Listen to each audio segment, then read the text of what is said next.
ناظرین welcome back to the programme.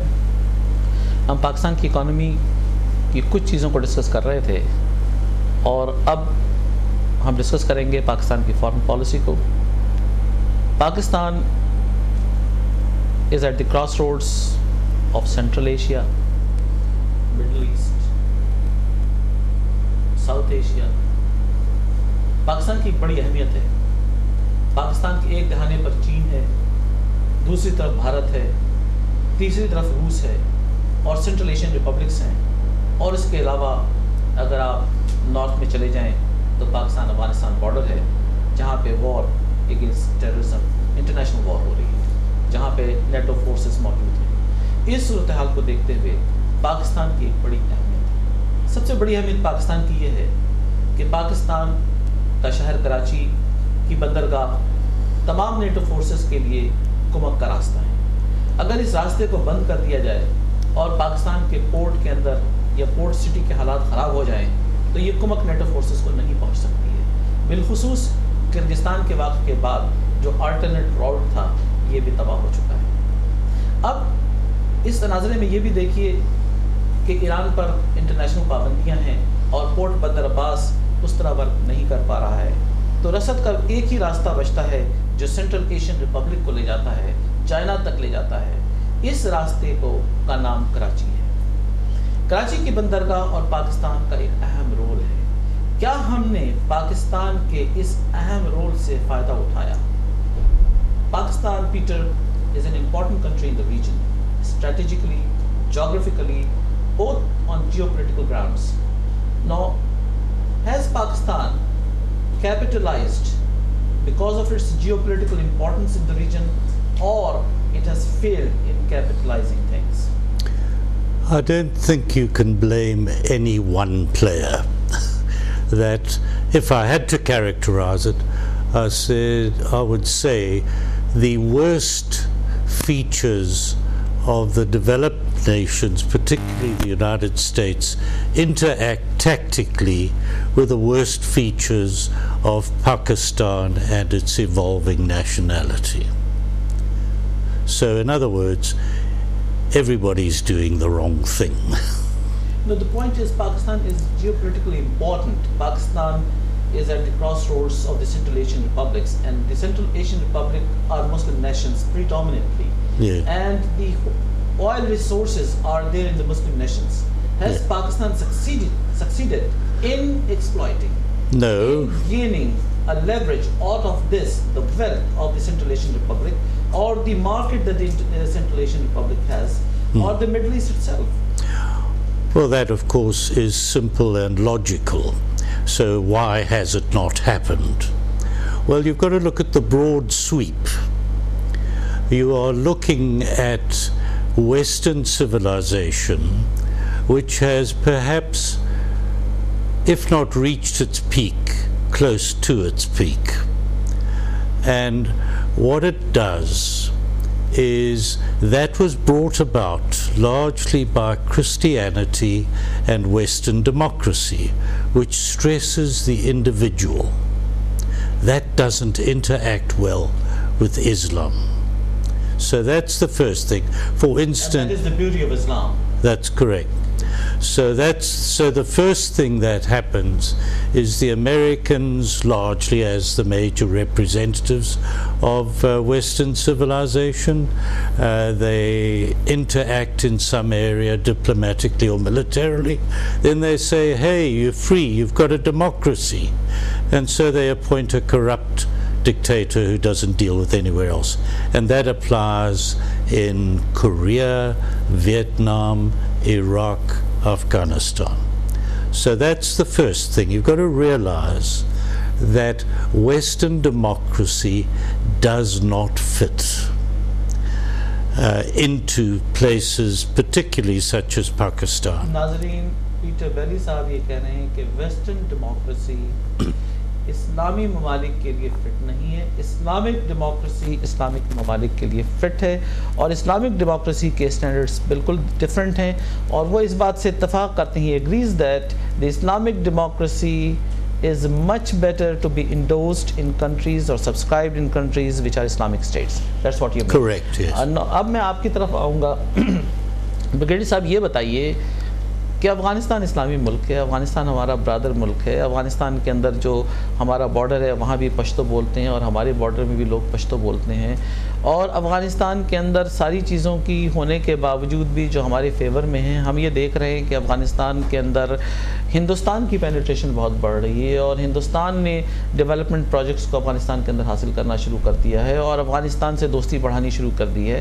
اس میں کیا پاکستان کی کوئی خامی ہے, کمی ہے جو ہندوستان کی پینیٹریشن, جبکہ ان کی کامن گراؤنڈز افغانستان کے ساتھ نہیں ہیں, نہ وہ نیبر کر رہا ہے افغانستان سے, اور پاکستان کا اتنا بڑا بارڈر ہونے کے باوجود پاکستان افغانستان کو کیپٹلائز نہیں کر پا رہا ہے, کیوں؟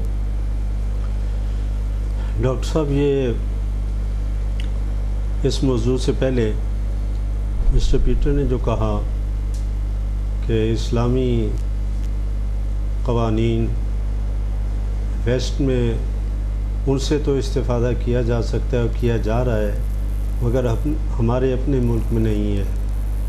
معاشی لحاظ سے اسلام کی تعلیم یہ ہے کہ حلال کے ذریعے سے مال کمایا جائے اور حلال کے ذریعوں پہ خرچ کیا جائے. کوئی جتنا بھی کما لے اس پہ کوئی حرج نہیں ہے, اور وہ اللہ کا فضل ہے. This is exactly what Peter meant. جی, کیونکہ قرآن نے کہا کہ وَابْتَغُوا مِنْ فَضْلِ اللَّهِ, تو اس کو فضل کہا گیا ہے, خیر کا لفظ استعمال کیا گیا ہے.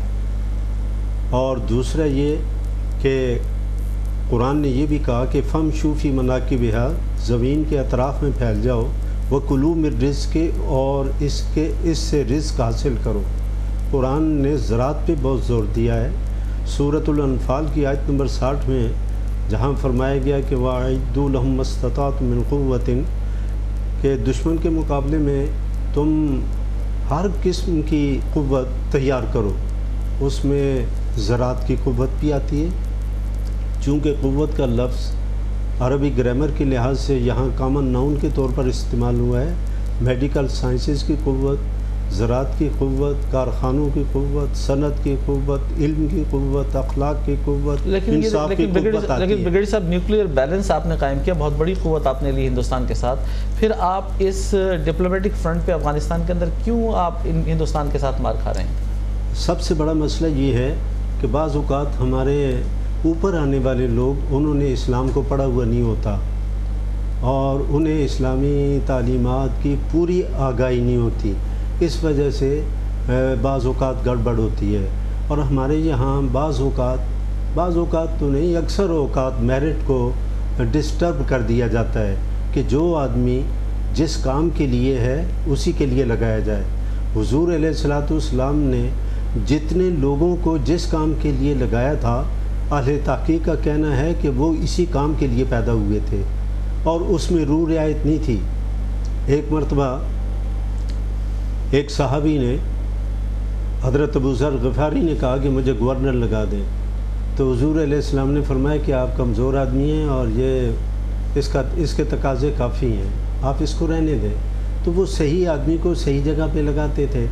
اب ہمارے یہاں میڈیکل کے حوالے سے ہمارے یہاں ایک وزیر صاحب جو تھے, وہ وزیر صحت تو تھے مگر وہ میڈیکل لائن کے نہیں تھے, اور ایک ہاسپیٹل کو وزٹ کرتے ہوئے جب وہ گزرے تو سارے شعبے دیکھے, بعد میں انہوں نے بات کرنی تھی تو شروع میں انہوں نے لیبر روم دیکھ لیا, تو لیبر روم کے بعد انہوں نے اور شعبے دیکھے. جب واپس آئے بات کی تو انہوں نے کہا میں اس اسپتال سے بہت خوش ہوں کہ اس میں لیبرز کا بہت خیال رکھا گیا ہے.